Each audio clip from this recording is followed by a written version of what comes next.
Hello, it's Tuesday, 12:30, and welcome. I'm so excited for you all to be joining us for the Mindset Michelle TV show. It's another beautiful day, the birds are singing, and isn't it great to be alive?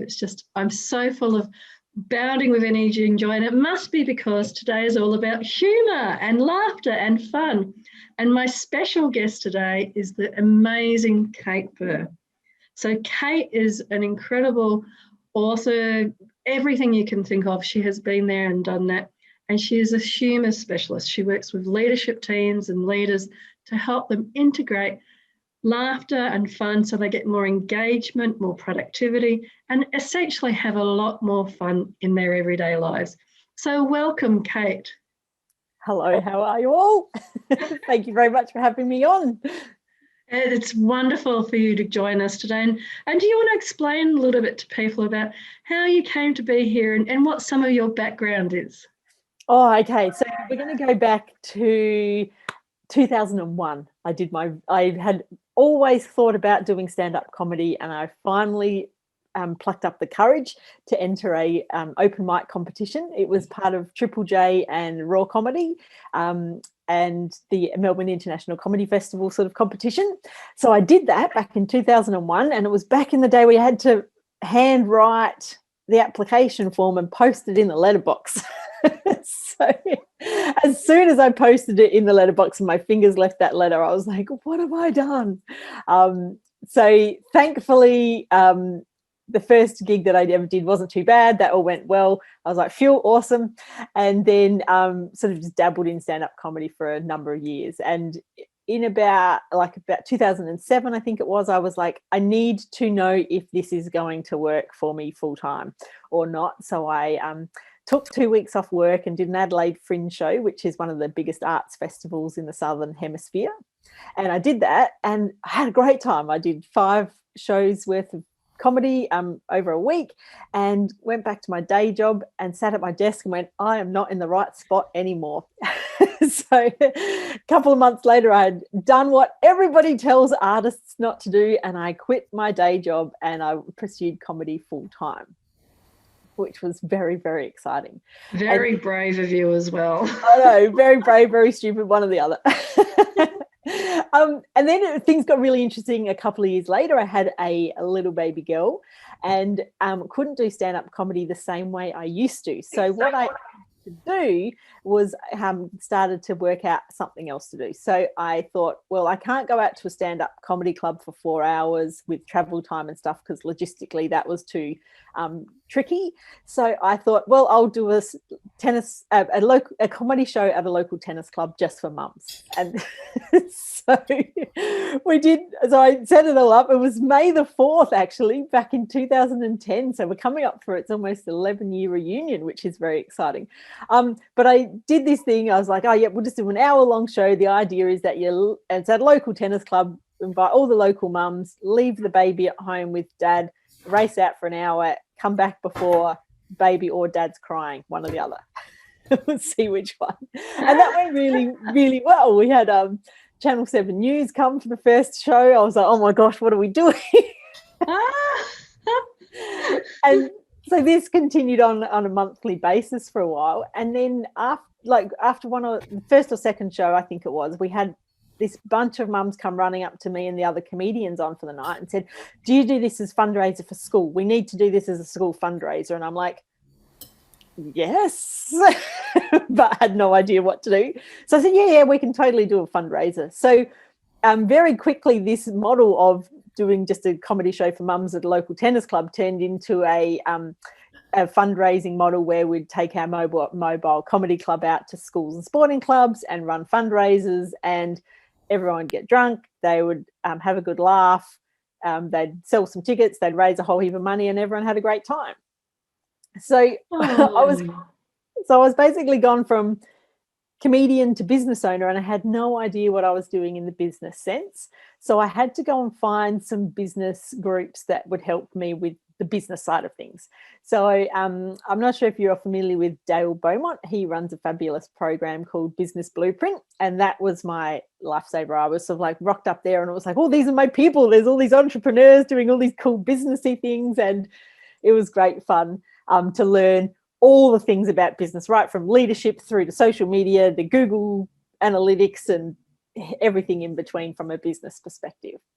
And one night when I was at one of the conference dinners, I was sitting across from one of the speakers for the day, and her name's Amanda Stevens, and we were having a chat about what we did. And I said, I do stand-up comedy. She's like, oh my gosh, do you teach speakers how to be funny? Because Amanda Stevens is one of the biggest Australian professional speakers, which I didn't actually know at the time. But she goes, do you teach speakers how to be funny? And I'm like, no, that's not even a job. She's like, it is. And so she introduced me to a couple of her speaker buddies, and I started working with them and found out that it turns out that it actually was a job. And so I sort of went from comedian to business owner to humor coach, and then working with all these speakers that are working with corporates in all sorts of different ranges of topics and amazing things like that. I'm like, you know what? I think that what I'm teaching from a humor perspective could actually also be applicable to corporates. And so I sort of jumped again from helping speakers to now helping leaders and managers with their people. So that's sort of how I ended up where I am, I guess. Wow, from the tennis club to the boardroom. I love it. And it shows that those core skills, you know, being able to adapt them. And so what do you think, you know, whether you've been working with the local mums or the local businessmen or the senior businessmen and speakers, etc., what do you think success then means to you? So for me,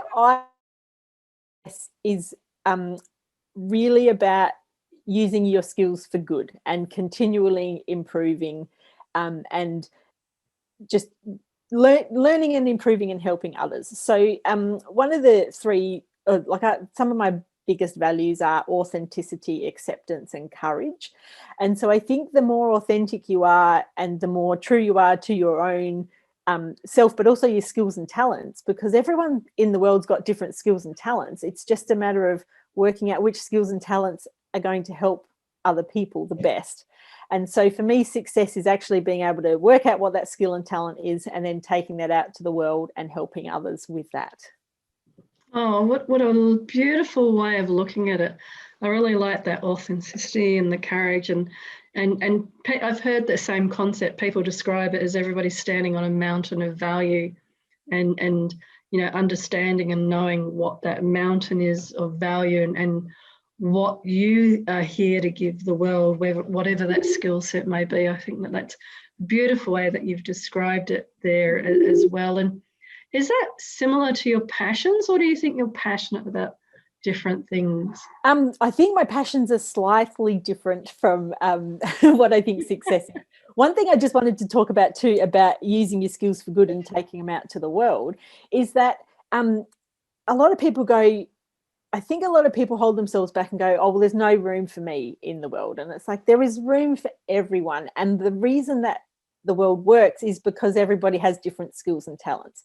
For example, I'm not good with looking after old people, but there are other people who are brilliant at caring for the elderly. I've got no interest in learning all numbers and figures, but there is people that love to do my accounts every day. So there is the reason that the world works is there's diversity. And so we have to make sure that we can bring that everywhere. And like I say to my daughter, the best person to share a box of chocolates with is the person who hates all the ones that you love. I love that. And I think COVID is one of those times that has really shown that for people, as well as, you know, the local person stocking the toilet paper suddenly became just as important as other roles in society. I think we really started to understand that wonderful concept a lot more, where everybody has their skills and their gifts, and, you know, somebody being able to do your accounts and somebody else being able to do other things is, you know, just as important for how successful you are in what you do. Exactly. Yeah. And so it means we don't have to compete against each other. We can just all collaborate. So that's really quite cool. That's wonderful. And sorry? I was going to say, I think that's what leads me into what I'm passionate about. Because, and you know, when you take a while to realize what you're passionate about until the themes keep popping up in your life and you go, I think that's what it is. So what I'm passionate about is helping people feel good and confident and in control of their own lives. And I didn't realize this at the time, but that was one of the main driving factors around the mum comedy. It's just like, I just want people to feel good, like have a laugh, feel like they're not the only ones doing it, feel confident in the fact that I'm not the only one going through this hardness, like, and stuff. And so it's like, okay, yep, cool. And then by people feeling okay with themselves, then there's that air of confidence about, well, and in control of like, well, I can actually do things for my life. So that's the things that I am passionate about and fascinated about, is how we can help, like, do that for ourselves and help others. And obviously, if that goes well, great. If you don't feel good and you don't feel confident and you don't feel in control, that's a slippery slope down to mental health issues, which I've also had too. So I think that using all of those skills for mental wellness, I think, is probably where I'm super passionate about. And that's wonderful, because you raise a really important point that it, more and more any kind of role, I think, needs to be much more aware of how they're empowering or supporting other people with that mental wellness. And again, whether we're talking about somebody that's an accountant that looks at numbers and how they share the information about numbers, and because there's a different way of delivering messages, yeah, right the way through to the sorts of work that we do in that leadership space, where you're working with human beings at the end of the day, and they have so many different stresses, and how can you support and empower them with those stresses, which leads us nicely onto those. What would be some of the key tips that you would share that about, you've obviously created the successful mindset yourself. What would you say are tips for others to create a successful mindset as well? Yeah, well, I'll explain this in a little bit of a roundabout way, but it will come back. So don't worry. But that's what comedians do. We always go off on a tangent and then we come back. So one of the things that happened in my comedy career is that I spent a lot of time doing a lot of parenting around, a lot of humor around parenting and how hard it was to be a mum. And what happened through that process was that I was laughing about how crap my life was, without giving any consideration to how crap my life actually was. And what happened for me is that I would feel great on stage because I'd have all this laughter, and then I'd step off stage and feel terrible. And it got to the point where it was so bad I had to call in the professionals, psychologists, and go, can you help me? And that's where I received a very unexpected diagnosis of clinical depression that started from when my daughter was born. So it was like postnatal depression, and then it went into full-blown clinical depression. And so that's when I'm sitting in the psychologist's office going, are you kidding me? Like, I'm a comedian. My specialty is laughter and being happy. And how the hell did I end up with depression? And I had this brainwave that, well, if comedy got me into this, then comedy better get me out of it. In that sort of realization, I guess, I had this realization that laughter is only half of the equation. So laughing is actually the byproduct of what a comedian does to generate that laughter. And so this is where my 3 tips to success mindset come in. So for a comedian to get laughter, they have to do 3 things really well. They have to be really conscious, like, what's going on? What can I use for material? They're curious. They look at it from every single angle to find the funny, and then they're creative to come up with a joke. And so I'm like, well, I'm not coming up with a joke right now. I need to come up with a solution to my problems.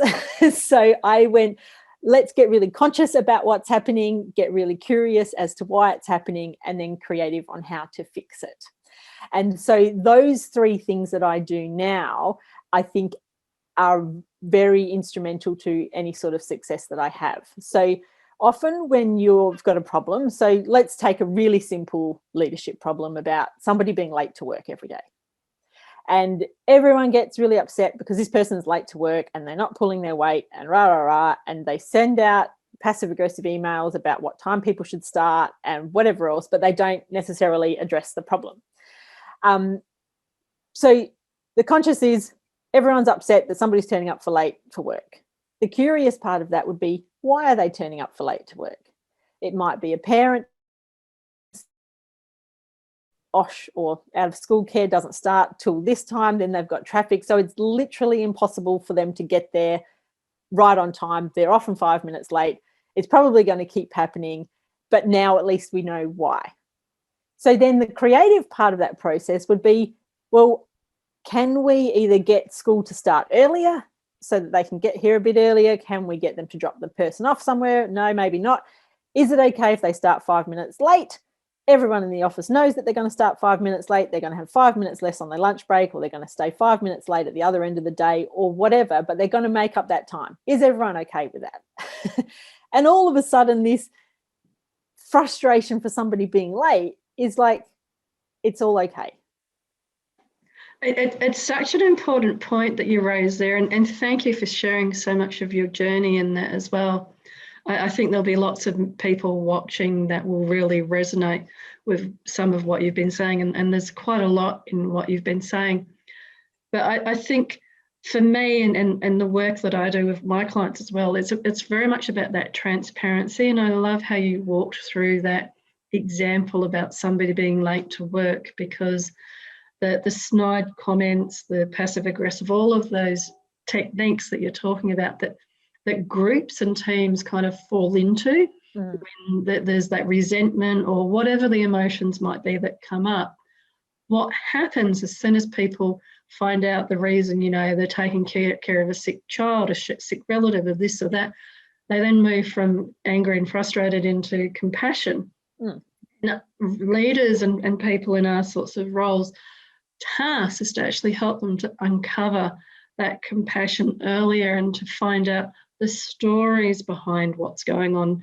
And I think humour actually plays a really important role in that, in making sure that people feel heard and respected and cared for, even though it might seem like a bit of an oxymoron that you're actually making jokes or kidding around about things. Yeah. Especially for adults, I think singing and playing and laughter are the three things that can unlock that what's underneath something and what's underneath something, because all too often those behaviours that kind of get entrenched in teams and cultures are there because people haven't had, and that's why I liked earlier you talked about courage, they haven't had the courage to have those conversations, to invite that level of vulnerability and honesty about, well, actually, there's no children, there's no elderly parents.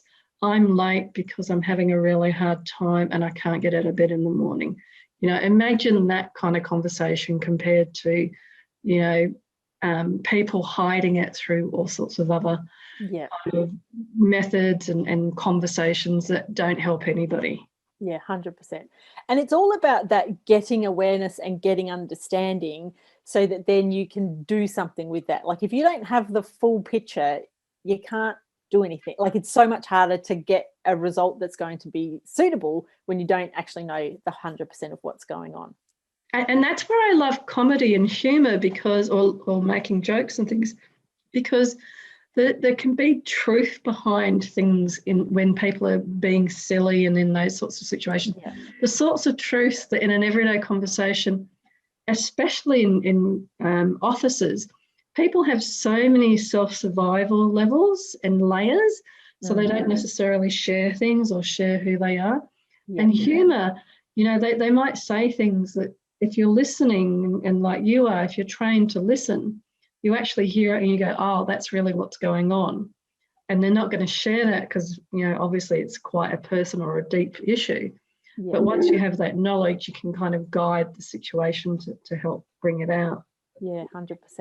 And I think it's really important to, a lot of the time when people talk about humour in the workplace, they think about the cracking jokes and the inappropriateness and trips to HR and all that sort of thing. I think that it's probably a good idea to just have a quick chat about the benefits of laughter anyway in a workplace. So because often people go, well, we have to be serious, we're doing work. And it's like, well, laughter actually has so many benefits. Like it fires up all your, like to get jokes, you have to actually fire up all different parts of your brain. Like, so every single part of your brain's working at once. It reduces your cortisol levels, it increases your endorphin levels. So like it's really good on a physiological and psychological benefit to have laughter. And I think where a lot of time people get held up with humor in the workplace is they think about humor in the wrong context, because a lot of time our experience with humor is in the context of humor for entertainment. So stand-up comedy shows, Netflix specials, comedy clubs, telling jokes at the pub, those sorts of things, they're all around entertainment. And what we actually want to do when we bring it into the workplace is we want to use humor for engagement.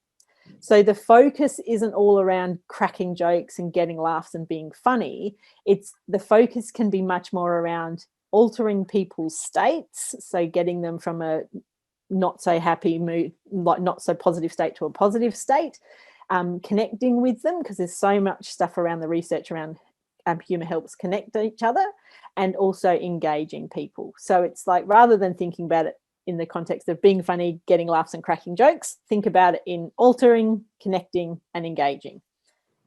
I think that's a really good distinction, and sorry about the phone going earlier. I was like, that wasn't me. Yes. I thought after all the preparation and all of the pre-show work, technology, you gotta love it. I nearly burst out laughing. I thought, no, control. Especially when we're talking about appropriate behaviours, etc.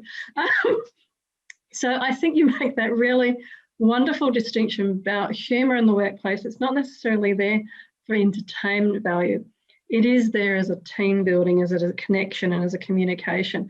Mm-hmm. And I think that for many people watching today, and many of the commentary we got through social media before the show, where they were talking about a little bit of concern around, appropriateness, because what I might find funny and instantaneously laugh about, somebody else might be offended by. Yeah, I think that's a really good distinction when maybe thinking about, well, if I'm having this laughter or making these joking around comments, is it because I'm trying to be a clown and be entertaining? Mm-hmm. Or is it because I'm trying to get the group to come together and I want people to engage? And, I'm saying to somebody, you're slower than a snail kind of thing.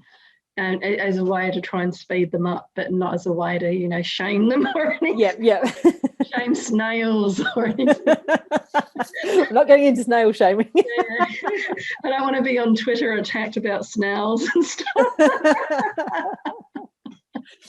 It's also interesting reading all the comments that were on LinkedIn about this show today too, because there was so much around cracking jokes in the workplace. And I actually have a saying that if you want to be funny, don't tell jokes. My biggest things that I do is joke telling is so difficult in a workplace situation and so detrimental in a workplace situation for two main reasons. The first reason is if you start something with three men walk into a bar or, hey, I've got a joke for you, all of a sudden everyone's like, oh, they're telling a joke. They're going to be funny. And what happens is if it's not funny, there is nowhere to hide. Like you have left it all hanging out. So it's a very high risk situation for you to tell jokes, because if you're going to start a joke, you better make sure it gets a laugh, because otherwise your credibility is going to be sliding down a very slippery slope. The second thing that is a problem with jokes is that if you're listening to somebody and they're like, oh, I've got a joke for you, you go, oh, here we go. Because I think often it's like, oh, this is not going to be good and this is not going to end well. But it's going to be a dag joke or something. Yeah. So they start telling a joke, and then that puts a very high expectation on the listener to do something. So they either have to respond in some way, shape or form. So if they don't, one of you is wrong. So one of you is wrong for telling something that's not funny, or the other person's wrong for not laughing at your funny joke. And so what ends up happening, instead of connecting people with humor, you've actually put people in a confrontational situation where you're you against them. And it makes it very awkward, because there's like that expectation of a reaction. And if they don't react in the way that you've set up that you want them to be reacting in, then exactly what you're saying, there can be that misalignment between it.